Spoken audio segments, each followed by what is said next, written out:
And another thing that we just need to speak about also about Vetile VAR, as much as like we actually want today, I might be maybe I might be an hypocrite, because the things that I'm a person that always loves to complain very with like I'm officials, which I have a complaint also with why I found not the match today. But besides that, this thing VAR is actually killing like our football. The last match of the season, last year, I mean the last match of 2025, when Kaizer Chiefs they were playing, I don't remember which match that against Ian, but eventually I played a draw and five receivers got 10 and goal there, and then it was set offside.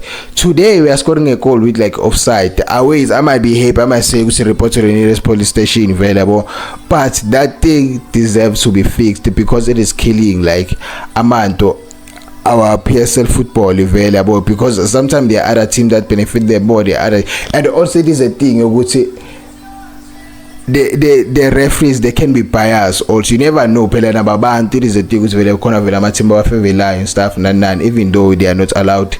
So you'll never know. And if they are, if like it is actually implemented, please let's fix that thing. I heard the Minister of Sport and Arts and Culture when he was speaking about which we are putting a bid for into AFCON that is actually coming at 2027. Let's just fix the VAR issue first before it's put available bid, if like we're being honest, because we need to improve about our football. How are we going to host into AFCON singanto available singana VAR, even though I know which very careful, which is crazy, which it is able which very ebe khona makudlala vele amanta ama matches available which are actually international ahlangane vele ne careful and stuff.